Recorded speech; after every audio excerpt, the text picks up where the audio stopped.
G'day guys, welcome back to Stat Chat Sports. I've been waiting for this one. This is a big preview video. The Collingwood Magpies. If you've clicked on this video, you must be stoked because we got big on the Magpies last year. A lot of controversy during the year and we loved it. Unfortunately, the Stat Chat boys are not big on the Pies this year. They are our 8th ranked team. BT, Tazza, on the call with me today. BT, what's going on here, mate? You didn't even pick the Pies to make the finals. Yeah, I had them at finishing 10th, and they may. I'm not gonna completely bash them just yet, Okay. but I don't think they're not a finals team. Oh, They're, they're not. I think their list isn't as good as it looks on paper. They don't play as a team. what do you mean? Um, What do you mean they don't play as a team? What did you see last year? This yeah, team it won was 12 games by less than a It's goal. a fluke. it's How are you saying they exactly not play as a It team? was a it's fluke. exactly how they. Let's reverse that, and all those games. Let's say even half of those, they're not making finals. You've got to be Literally, a these. well-coached, well-drilled team to win those sort of games, BT. No, you just have to have the luck on your side, and they used it all last year, and they're getting none this year. I don't believe it, Tazza. What are your thoughts? Because you had this team. You've got this team missing the finals as well.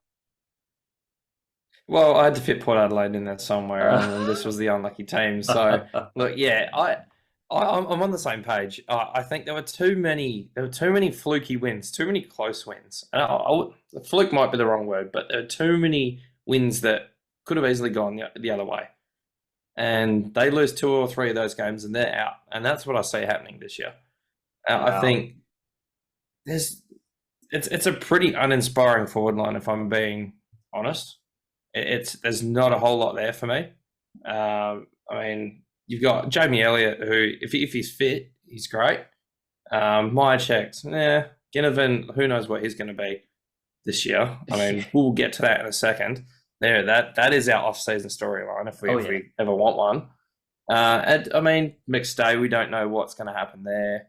It's a new addition. It's too many question marks about that forward line for me. So, look, on that, let's go back to Ginnivan. Let's start there. The off-season storyline. Are we numb to drugs now? Is this the thing? Is it normal? Oh well, Because that seems to be the catchword that we're all numb to it nowadays, and it's just a I think you've been listening to Kane Corns too much, first and foremost. yeah. As a Port Adelaide flog. No, I don't. No, I don't. Flog. No, I don't. No, I don't think we're numb to drugs. I mean, yeah, I don't think it's a good thing for society. I don't think it's a good thing for the game. Um, should he have gotten 2 weeks? I don't know what the illicit drug policy is for the AFL. I don't know what it is to get a first strike. Um, yeah, look, I think he probably should have got more than 2 weeks, if I'm being honest. I think Jack Ginnivan, he's a young, stupid kid. Let's be honest. He's 20 years old. I like the guy. I think he's got a lot of talent. BT, you're a big fan of Ginnivan, but he does need to pull his head in, and I think he'll learn from this, and he'll get back in the team, and hopefully he's a better human being because of this experience.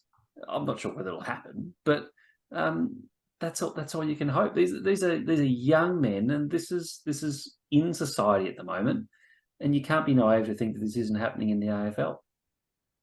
He just reminds me of Push Up King. That's what he. He Every is time I not the think about push-up it, king. Come on, he's a the younger push-up version of king the is, Push-Up is an King. actual rig. This guy is a drowned rat. Give him a couple of seasons, mate. He'll be the next Push-Up King. I look forward to seeing it. I really do. I mean, like I said, I think Ginnivan's got talent. I think he's got the potential to one day, be a potential All-Australian small forward. He's got a bit of room to go, and he's got to grow not just as a player but as a person, and hopefully he does from the drug experience that Tazza you've alluded to as the off-season storyline. It's not good, obviously. We don't condone drug taking on this channel at all. Absolutely not. And I mean, there's another storyline we do need to talk about. It's the ruck dilemma that call it a dilemma, but there's a big ruck-sized hole in this squad now. There are able deputies, but Brodie Grundy, he's a form ruck of the last 5 to 10 years. How do you see them filling it? Obviously, Darcy Cameron, but in what mix, Josh, do you think that they fill this? Well, first and foremost, Darcy Cameron outperformed Brodie Grundy last year. That's why Brodie Grundy's not at the club. Obviously, the salary for Grundy is the reason why he didn't come back, because they absolutely cooked the books. But they wouldn't have done that if Darcy Cameron wasn't a capable replacement. And he showed last year. I will say, I did call him as the breakout player for the Pies last year. Just throwing that out there. But he showed himself as the number one ruck, I think, and he has to be the number one ruck. In terms of where they go with the number two, I honestly think that the Pies aren't a good team when Cameron and Cox are both playing in the same team. I think they're too tall. I don't think the balance is right. And here's where I think they mix it up a bit. And they've been experimenting with Billy Frampton. Comes across from the Crows in the off-season. I didn't really see what the role was and what he's going to do. He's been playing key position defender. He's been trialling down back in the off-season. And I think they play Cameron and Frampton pinch hits as the number two. That's where I see them going. It's unconventional. But as I've said in a number of these preseason videos, I think key forwards are getting taller, are getting longer. And Billy Frampton's a 200-centimetre guy. If you can turn him into a key defender, he's got the potential to nullify those big beanpole key forwards, Tazza. Hey, with that, yeah. Sorry, on the Mason Cox thing, I remember reading a stat. I don't have the exact stat, but he was at least top 3 for hit-outs to advantage around the ground. Take out CBAs, but around the ground, he was top 3 for hit-outs to advantage. So I think he's a very capable ruckman. Outside of that, we all know what he can. He's had a handful of good games, but I think he's a sensible, easy pick for him as a second ruck. I just think they're too tall. I just think they're too tall with the two of them in the team. I don't know. It's going to be really interesting to see how they line up round one, Taz. Well, if that's the case, then Darcy Cameron's doing heavy minutes in the ruck. He's really shouldering the load, because you can't rely on Frampton for any more than 25-30% of the load, surely. Yeah, and that's all Cox was doing last year. So, yeah. They also got Dan McStay. Dan McStay played a fair bit of ruck at Brisbane. So I feel like you want him as your really key centre point in the forward line, though. Yeah, you really don't want to be taking him out, because Myercheck was found out last season, really being the only tall. Yeah, I think Myercheck's really he's a number 2. Probably better as a number 3, just given his size. He's 192 centimetres, so he's not a gorilla. Yeah, your top gorilla. He's not that guy. Not yet, anyway. But so this is a Collingwood team that obviously was a kick away from a grand final. Where's the optimism looking into the season? Because everyone's picking them to slide. What if you're a Collingwood fan? What are you looking at to think? What can you grow with in this team? First and foremost, as you can see, I'm not a Collingwood fan, but I well and truly jumped on the Collingwood bandwagon last year as you got scared. You got scared of the Collingwood supporters. Yeah. That's what it was. Settle. I mean, they are a little bit scary, but I was well and truly brought across to the light. I was shown the error of my ways, and I think in terms of the people predicting a slide, and I have predicted a slide, I thought the Pies would finish 6th this year, and I think, as you said, they did have a lot of close wins, and if you sort of bring that back and normalise a little bit, you could probably see them coming back a little bit, particularly given they're going to have a harder draw this year as well. So I do see them coming back a little bit, but you have to look at this team, and in my opinion, the best 22 has gotten better. So Grundy didn't play in that prelim final last year. So if you look at that prelim final 22, they're adding to that list Dan McSpay. I think he's a really good addition to that forward line. He's not a world beater, but he's a really good key forward, and that's what they need. You're adding Tom Mitchell to that midfield as well. I mentioned Billy Frampton. he might be a really good piece for them down back where they historically haven't been tall. And in terms of what they've lost, it's Ollie Henry, and I'm not actually sure if he played in that prelim final loss. So they haven't actually lost anything from the team that was a kick away from the grand final, fellas. So how can you not be optimistic about this side? Oh, there were too many close. It's regression back to the mean. I think for me and BT, it's they're going to come back to normality. They were floating on cloud nine, winning all these games by the skin of their teeth, and you don't do that all the time. So I don't know about you, BT, but I think it's just. I mean, looking at a cause for concern as well. We've spoke about the key defensive stocks. They've got two great key defenders in this team, in Moore and probably Howe to a lesser extent. You've got And Murphy Howe's sitting undersized. around. Howe's undersized. Exactly, but you've got no proven players underneath that. There's no one there past them. If there's an injury or two in that defence, this could all fall apart really quickly, BT. Oh, most definitely. I think that's where they lack. As much as I dislike this team and not a Collingwood fan at all, I do rate Darcy Moore. I think he's one of the better defenders in the competition. I think it was the right move making him captain. As we spoke about in one of our previous videos, I think captains are good when they're down back. But outside of that, like you said, any sort of injuries, it's going to leave a big hole down there. And someone like a Howe has to play tall if a Darcy Moore goes down. And then you're losing another quality defender there. So they have to fill the Howe spot. And it's just a roller coaster down. And I don't know how they're going to be able to stop enough teams from scoring.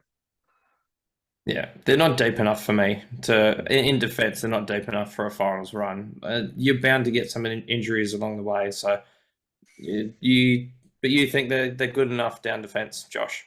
They made a finals run last year, fellas, with realistically the same backline. So I don't know. One of the easiest runs. They had an easy draw, and it was an unexpected. Teams are going to look into this Collingwood team more strategically, the coaching side of it. You're going to look in how to stop this team. It happens quite often. A team has a big run, and then there's always a regression. They drop down because the coaching of the other teams are going to look into them.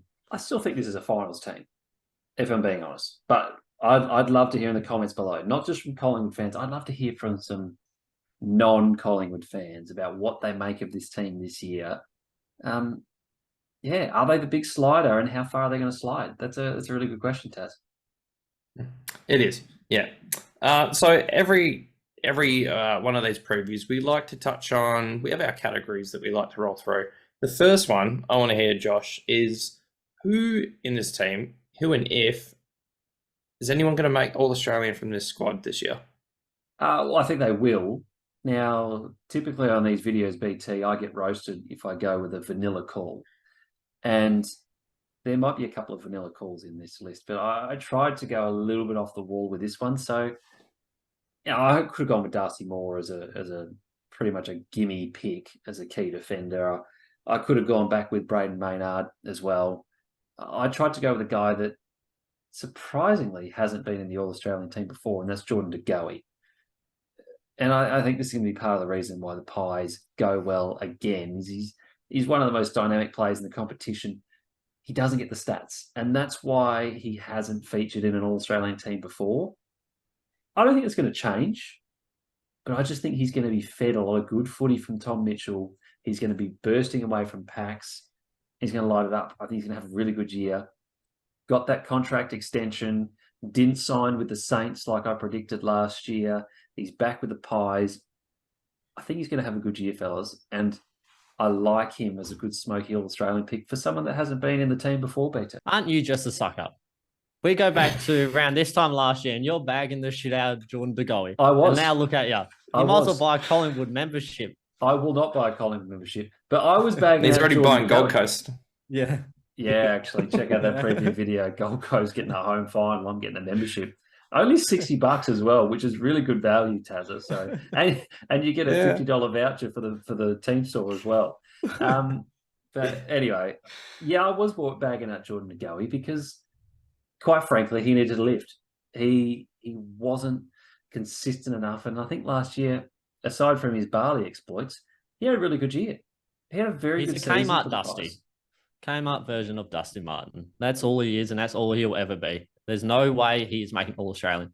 Absolutely not. I'll buy a Collingwood membership if he makes All Australian. Here we go. Done. Here we go. This is what we want to bookmark it, write it down, put it in your calendars. BT has called it. And like I said, I needed to go someone off the wall, BT. I could have gone down the line with an easy pick. Haven't done it. Yeah, that's about one thing you've done right. I'll give you that. Everything else you've said in this video has been wrong, just straight out wrong. Look, De Goey he's definitely shown enough. It's just whether he can put it together consistently, I think, is the problem for him. But so we like to look for a breakout player as well. There's a few guys I can look in this team and probably see a little breakout season. But who have you gone with this time, Josh? Well, now this time, BT, I've gone the obvious choice because I'm not going to lie, I couldn't actually find too many like real genuine breakout guys from this team because most of them broke out last year. And this guy broke out onto the scene in a big way, won the Rising Star. Of course, it's Nick Dacos. You could say he broke out last year, and he did. I think he's going to be an exceptional player, and that's why I put the caveat on this, BT, because he's not just breaking out. I think he's going to be Collingwood's #1 midfielder by the end of this year, and I think he's going to win their best and fairest. You know what's annoying? Because I'm with you on this one. I absolutely rate this kid. I think he's phenomenal. I think he's winning a Brownlow within the next 5 or so years. He's an absolute gun, and I can't argue on this one. That's the right pick. You can't classify as a rising star as like their first year as a breakout because we don't know. It's from their second year onwards, and I'll back you in on this one, mate. You chose the right player. I love it, and I think the Pies fans will agree. He looked so composed last year, Tazza. I don't think he's going to be playing halfback this year. I think Pendles is full-time halfback this year, and Dacos just gets a good, clean run at it. And I'm interested to see how he plays on the tag because he did get tagged a bit there last year, and he handled it reasonably well. Yeah, I mean, handling a tag at halfback as a seagull is a bit different to handling a tag trying to find the pill in the gut. So that's a different sort of story altogether. But I mean, it's unanimous. This guy is a star. His poise on the ball is unlike anything we've seen for a guy that young. The space he creates, and that's something. The closest player I think I've seen with the time and space and the ease of which he uses the ball is Scott Pendlebury. Yeah, I think he's got the probably the best comparison to his own game is in the position behind him. I mean, if he sits in the midfield, Pendlebury's going to be a halfback. So, I mean, yeah, the tag's a question, but this guy has everything you need. Apparently, he's bulked up a fair bit. Because that was probably the one. He was very slight frame. He's only 19 years old. Yeah. So, or 18, 19. So, another strong preseason to bulk up and spend more time in the midfield. I completely agree. The world's his oyster. Well, the AFL world is his oyster, and he will win a Brownlow in 5 years. Easy call. Absolutely easy call. Yeah. Easy, but you need to get one under your belt because the Goey one was a bit. It was a bit. Come on. All right. So, following on from our breakout, we also like to look for an under the pump player. Where are you going with this one? Yeah, now this is an interesting guy here because I actually think Tazza, you and I had a bet about him last year, and I think I lost. We did. You did. The Lipinski, Paddy Lipinski, had a surprisingly good year last year, and I didn't see this coming at all. I thought he was going to be fringe on the team. I thought he'd be in and out. I thought it was a nothing pickup from the Dogs. He played every game last year, top 5 in the BNF, and really he was a pretty key part of the team. So you're probably asking, Josh, why the hell is he under the pump? And I think it's because they've got a really stacked deep midfield now. So Tom Mitchell comes in. He's going to be part of that starting rotation, obviously.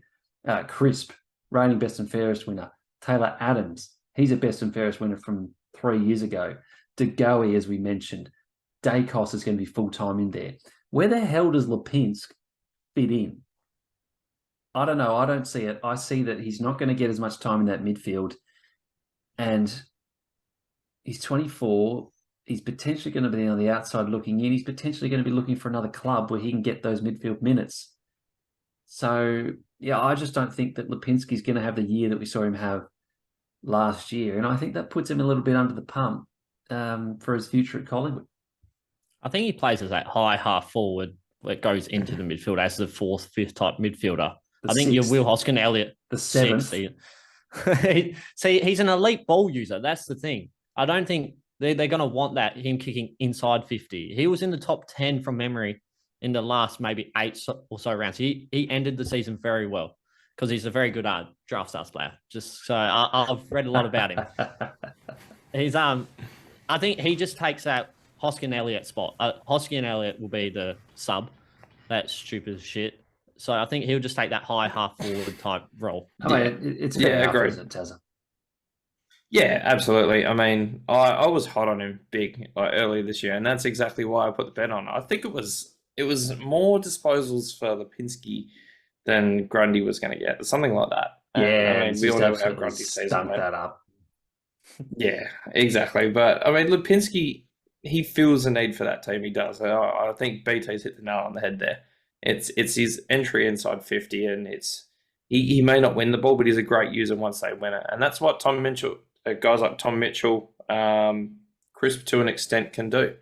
They can go in and get ball and feed it to those guys. But yeah, I think there's no way he goes and finds another team. There is a spot for him, and they'll make a spot because he is a classy player. And as I like to say, he's the right side of 25. So you don't want to get rid of a guy. Just, but he's the right side. He's the good side. So yeah, you're not getting rid of guys like that. So what you're saying, Tazza, is I've had 2 shit calls out of 3. Which was expected. It's like I don't mind it. I like that you're going outside the box, and he's probably not he's not going to be doing what he thought he was going to be doing at the club, probably. But I don't think he's going to be on the outside looking in. I think they're just going to repurpose him to an extent. But to back you, Josh, if he has a terrible year, there's players that can fill his spot. That's the problem here. Yeah, absolutely. And as that high half forward role, one of probably the easier roles to fill in modern footy. I think you just need a guy that can run, and run all day. Exactly. Yeah, I think you've nailed it. So there you go. Look, this is our Collingwood season preview video. I'm obviously reasonably bullish on the Pies. BT, Tazza, not so much. We've got them sitting in 8th spot. We're very keen to hear what you guys think, particularly if you're Collingwood fans. In the comments, let us know what you think. Make sure you like and subscribe. We're growing our support on the channel. We've just had a massive influx of subscribers in the past week from our North Melbourne fans who've jumped all over us. So really looking to get the support rolling, looking to get our subscriber count up and going as we get towards the start of the AFL season. Fellas, aside from that, nice preview. Good podcast, fellas. I think we're just starting to hit our strides. We're just starting to get into the top end of this ladder now, fellas, and really starting to hit form as we get to the end of the preseason. So aside from that, we will see you in 2 days' time for our next AFL preview video. Take care. We'll see you then. Cheers.